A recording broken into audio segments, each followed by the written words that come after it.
Wealth is more than money. It's legacy, wisdom, and the alignment of purpose. Welcome to Crown and Keys, where we unlock the secrets to generational wealth, passive income, and financial freedom through real estate, tax strategy, and personal development. I'm your host, Cynthia Spirlin, your guide on this journey. With over 20 years in real estate investing, a Juris Doctorate, and the passion for aligning wealth with purpose, I bring you conversations with the most brilliant minds in real estate, finance, and entrepreneurship. Together, we'll uncover the strategies that turn income into impact and assets into legacy. Your wealth isn't just for you, it's for the generations that follow. So grab your keys, adjust your crown, and let's build something that lasts. Hello and welcome to Crown and Keys podcast. Today we have a fantastic guest I'm happy to introduce you to. Leslie Awasom is the most interesting person that I've talked to in quite a while. We've learned so much about his journey from full-time work as a CRNA, that's correct. Yeah. Yes. And to his huge success recently in acquiring a property valued at $49.1 million. And so we're going to talk to him today about his journey from being heavily in debt and having that weight of responsibility until where he is at this point in time and a huge assets under management. So welcome, Leslie. How are you? I am living the dream, Cynthia. Thank you so much for having me. Of course. Now, tell us a little bit about yourself. I know you're a dad and a wonderful husband, a astute businessman, clearly, and a resident of Maryland, correct? That is correct, Cynthia. My name is Leslie Awasom. Like you mentioned, I'm a dad of 3 kids, 2 beautiful daughters and a son, and I'm married to my wife for the last 14 years. I'm also a nurse anesthetist by training. That's a certified registered nurse anesthetist, or CRNA, where I practiced in that profession for about 10 years before leaving the profession to focus full-time on building our real estate business. I am one of the co-founders and COO of Exec Capital Investments, private equity platform focused in the acquisition of large apartment buildings across the U.S. So I'm just grateful to have the opportunity to share my story on how I got here, and with the hope that it's going to inspire somebody else or share some kind of value to somebody else or that are on their own journey as well. That's awesome. We appreciate that. So tell us, how did you become interested in real estate investing? Yeah, that's a good question, Cynthia. So I was a CRNA, like I mentioned. Prior to becoming a CRNA, I was a nurse. I started working as a registered nurse back in 2008. And then after practicing for about 4 years, I said, I need to do something else. I've always been a growth-oriented individual. And at that point, when we're thinking about growth, the natural step was to go to school to get another job or to go to school to get an advanced degree, which is what I did. So I went back to school, became a CRNA, like a certified registered nurse anesthetist, and started working. Fantastic job to have, really good job, great pay, great hours, and I loved it so much. So in the beginning, I was spending so much time in the hospital, working all the overtime hours that was available to me. I was like, oh my God, this is easy work. And I got to pay this much for it. So I'm in the hospital spending all this time doing about 60, 70 hours a week. Okay. So when I started my career, I had my second daughter in 2015. So around 2016, towards the end of 2016, I was at home one evening and just watching my daughter play around, and I was seeing how she's doing all these other things. Now, my wife was the primary caregiver, like taking care of her at home. So okay. I'm seeing her doing all these things, and I'm like, oh, wow. Oh, my daughter does this, and oh, wow. Then it finally just hit me right there that I have missed out on a really good portion of our life, the early moments of our life. And that really hit me hard. And I just kept asking myself, man, so this is what I'm going to be doing for the rest of my life. In order to get the life that I want, to earn the income that I want, this is what I got to sacrifice. So I was like, there got to be a better way. Looking around, I'm like that, I'm not the first person. There are wealthy people around. How did they get there? How did they figure it out? So I started reading books on personal development and financial education. Yeah. And one of the things that came up was like real estate investing. You know, a lot of millionaires are made in real estate, a lot of wealth Right. in health and real estate. Yeah. So I said, I got to figure out this real estate thing out. So that's how I got on this journey and I started investing in real estate back in 2017. Now, did you start with the multifamily investments, or what was your entry into real estate investing? What type of properties? No, I started with single family because the traditional thought process is like, especially for us 9 to 5 professionals, when you hear I want to invest in real estate, the first thing that comes to mind is I got to do it on my own.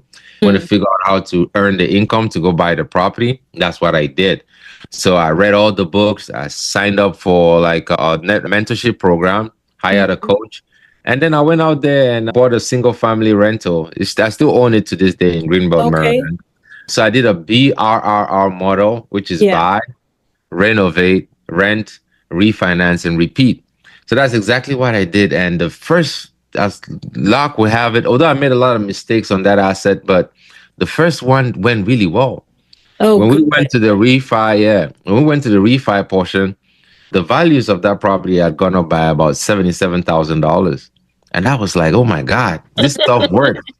You know, so, and most importantly of all, I really enjoyed myself doing it. When Oh, I was renovating the property, I took my 2 weeks vacation off work, and that's what I did. okay. Driving back and forth, going there, meeting with contractors, getting all of this done. And I just love the process of transforming that property from where it's was to there, getting a tenant in there and all of that. So I Sure. really enjoyed doing it. And I was like, okay. And this real estate stuff, there really is no limit. There's no ceiling. So I love this stuff. Maybe I'm going to do more properties. So the initial plan was to acquire 1 or 2 properties a year and build a portfolio Okay. of about 20 to 30 properties and create enough passive income to be able to exit out my job. So, but then I met my partner, my first partner, Tenny Tolofari, right after I had gone to secure this property and I was starting to look for another property. My wife came home one day and said, hey, I met this guy at one of my clinical rotations. He was talking about life insurance. We need to review our life insurance policies. I think you should meet him. I was like, I don't want to meet another life insurance agent. Yeah. So, but she insisted. So I got to meet Tenny, came over to my house and we were talking about insurance. I was bombarding him with all the questions just to see how honest he was. Yeah. And he was very honest, very straightforward. And then the conversation shifted from the product he was offering to like books, financial education, and realized that we had read some of the same books. And then the other thing is we were reading the same book at that same time. Wow. Talk about in sync.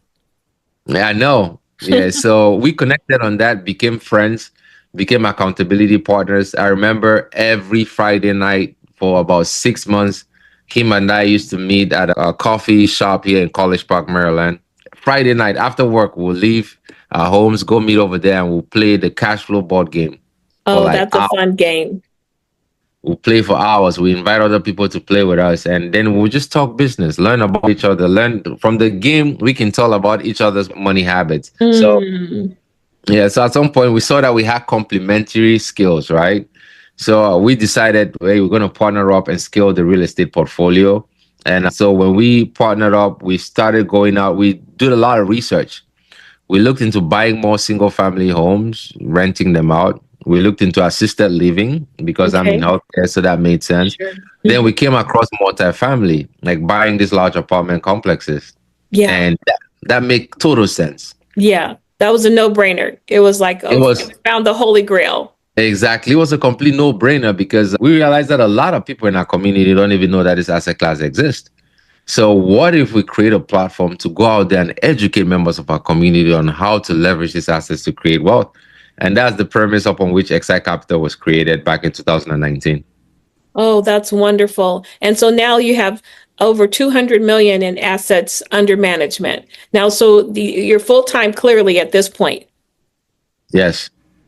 That's great. That's great. And then do you have any plans, or is there a way that you prefer to reach out to and educate people about this? Do you have webinars or do you teach live classes? How do you do that?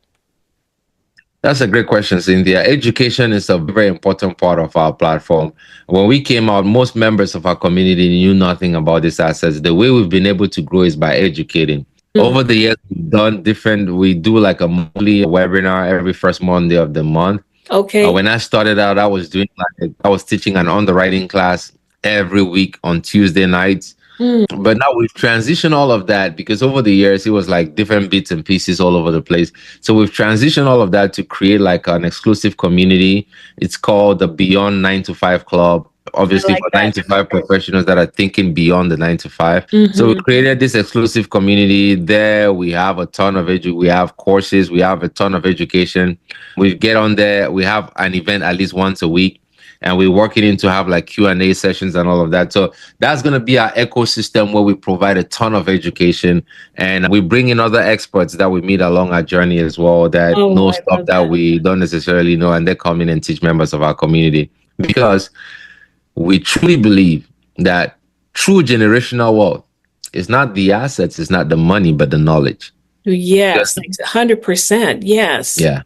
I think that's what a lot of times people have the information. I was just offering a class yesterday, and the gentleman, one of the members, was saying, I've taken this course and that course and this course, but I haven't done anything yet.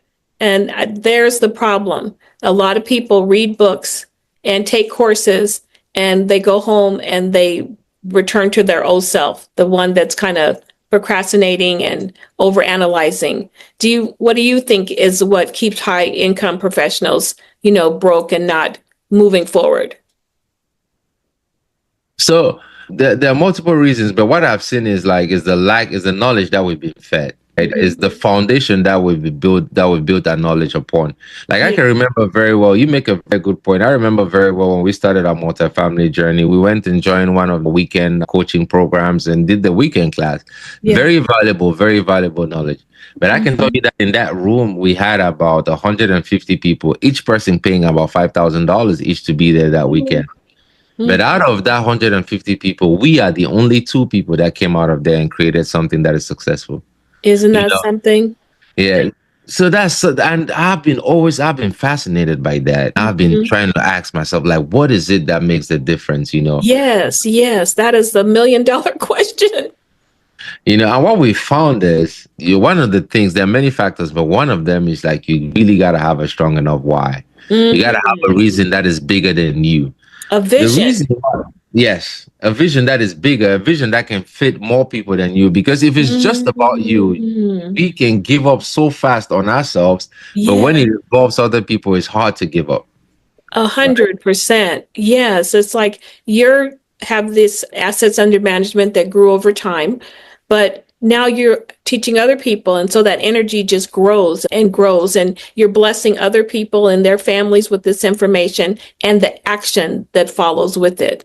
Yeah. So they shared your vision, and they caught, the wave with you.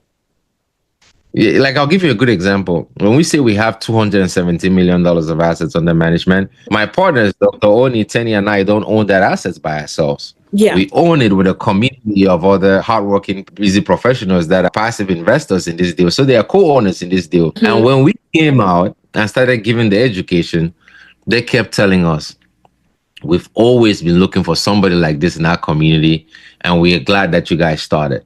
So we are so happy. We are so blessed that to have you guys. So here's my $200,000. Here's my $500,000. I'm investing with you guys because I believe in you guys. Yeah. Now, Exec Capital is not about us. It's about them. It's about the people we serve. It's about the people we educate. It's about the people we meet along the journey that say, hey, guys, I love this stuff that you guys are doing. Teach me how to do it. Like a Dr. Nkem Eziemama, for example, somebody that we met at a conference, no prior real estate experience, no knowledge on real estate investing. At the time we met her, she had no social media presence, nothing. Yeah. And she listened to the message and was inspired and said, you know what, I want to do this. I want to build this platform. I want to go and educate other women on how to do it. And then we took her under our wing, gave her access to everything we got, mentored her along the way, provided the guidance. And now she's built a very successful platform that is even growing bigger than our platform. Wow. Now, that is the why that keeps us, right? So now it's bigger than myself, it's bigger than the individuals. Now it's a movement that is catering to a whole lot of people. So that's one of the things that has kept us going. And the more we do it, like we just closed the $49 million asset. And we went to the property last weekend, and I was almost moved to tears because of some of our investors came and visited. They got to see what we saw, why we loved the property so much, and the feedback, the appreciation, just makes this whole journey even more worth it. Well, share with the audience. They might also not be familiar with this type of product or property. Can you kind of just outline briefly the steps to acquiring this property? What's involved from your perspective, looking at this and underwriting it, and what the investor is looking at to what we'll see as well?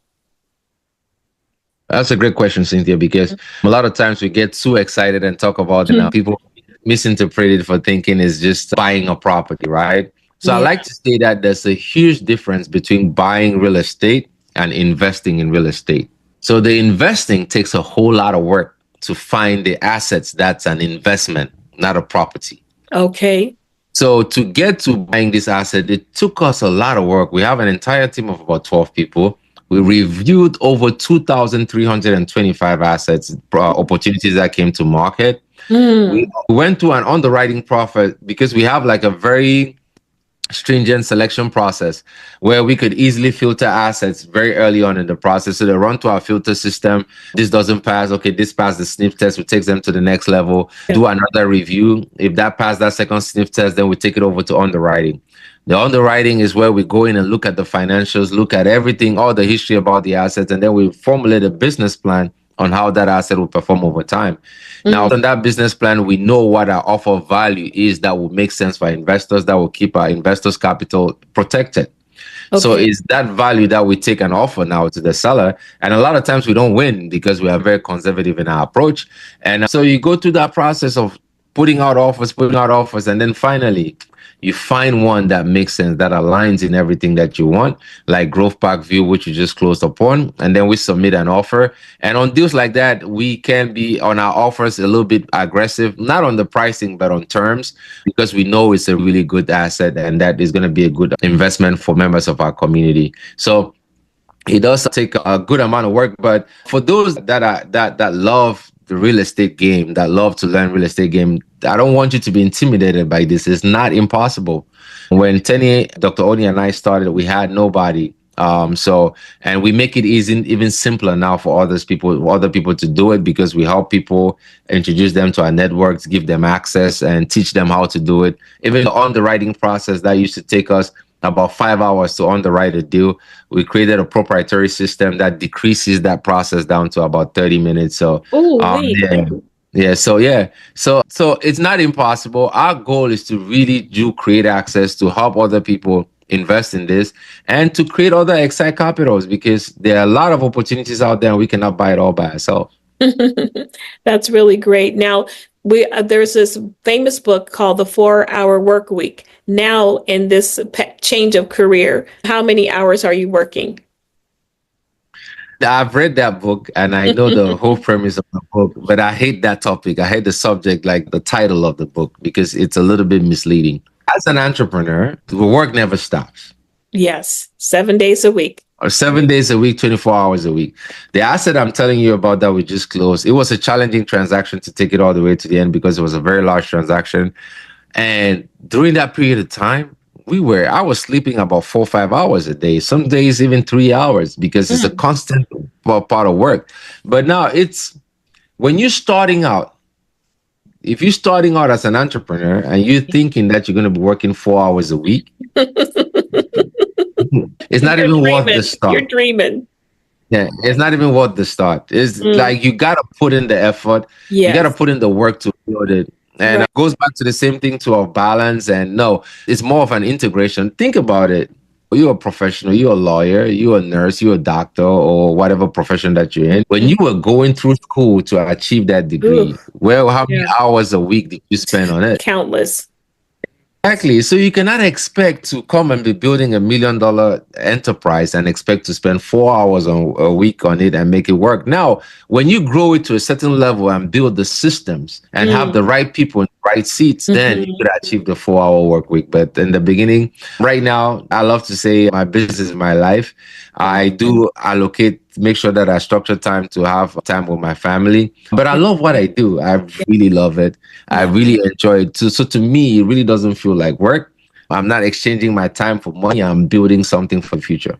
Oh, I love that. I love that. Yeah, it's a lifestyle. And you've made Yeah, it work around your family. Like you said, you integrated. So correct. this path here, where you're spending time with your children, quality time with your family, that is a legacy in and of itself, that you have taken the Yeah. step and had the courage to take the time on Fridays to build to this point. It's tremendous because a lot of people aren't willing to make that sacrifice in those early days. They're rather go to the ball game or just, do something that is not going to build the future. But if you'll take the time in the beginning, and whatever today, if you say, I'm ready today, that could be 30 years old, 50 years old. It's never too late. But what you have to do is you have to choose to make the sacrifice and take the action that can lead to this door, that like the opportunity you have now.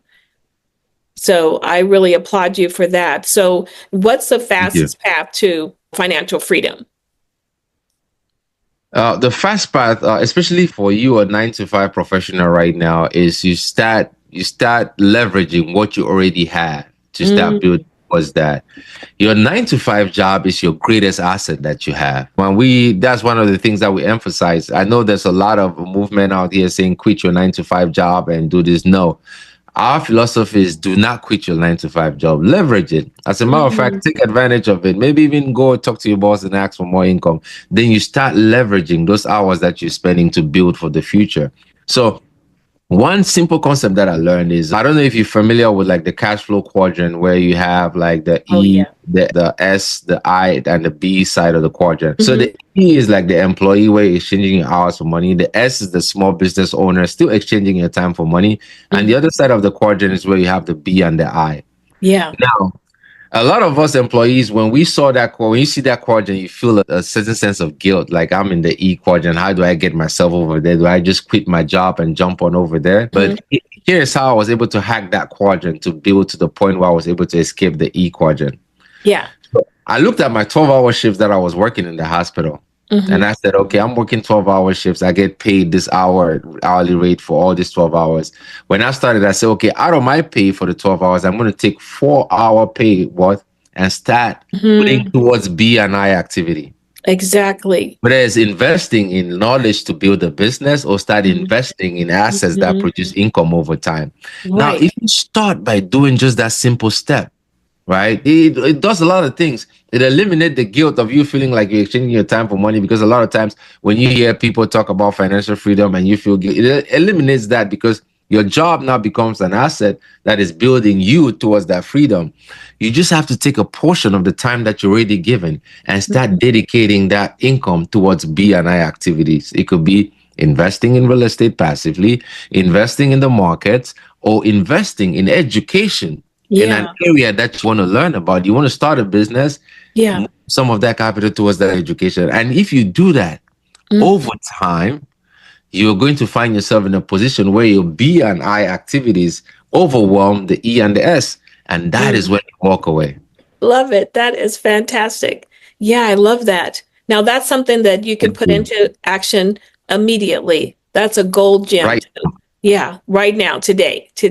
So I hope our listeners are really listening, taking notes, listen to this again and again to make sure that this is ingrained, imprinted in your mind, that you have the choice and you take the action and you hack and leverage your current job into the B&I side. I love that. That's a recipe for success.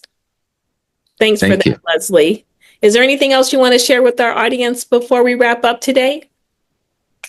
No, the only thing I'm going to say is, like, I came to the US 20 something years ago as an immigrant with nothing, just a mother that loved us so much that she was able to sacrifice everything to bring us to this wonderful country. I came with nothing but a dream and a vision to build bigger. And over the years, I've made a lot of mistakes along the way in this journey, even of building a career. I've been at points when I've looked at myself like nothing is going well, but there was always that glimmer of hope. So the Leslie you see today, CEO of Exec Capital that you see today, is somebody just like you that have gone through some of the struggles that you might be going through right now. So I just want to leave the audience, wherever you are on your journey, know that anything is possible for you. Yes, yes. Myself and my partners were able to do what we've done, and we are just scratching the surface. Know that it is possible for you too. So if you're a big dreamer out there, you're looking to do big, go after your goals. And if you need any value from us, please come join amazing community at the Beyond 9 to 5 Club and start learning start associating yourself with all the people that are thinking big and start growing from there. And again, Cynthia, thank you so much for having me on your platform. It's been such a pleasure. Thank you so much. Oh, I thank you so much for what you shared today. I know it will inspire and encourage many of our listeners. We hope to have you again. Thank you. Thank you for tuning in to Crown and Keys, where wealth meets wisdom and legacy is built with intention. If today's episode inspired you, don't keep it to yourself. Share it, subscribe, and leave a review. And if you're ready to take your wealth strategy to the next level, visit crownandkeyspodcast.com to align your finances with your future. Until next time, stay aligned, stay empowered, and keep building your legacy. Your keys are in your hand. See you soon.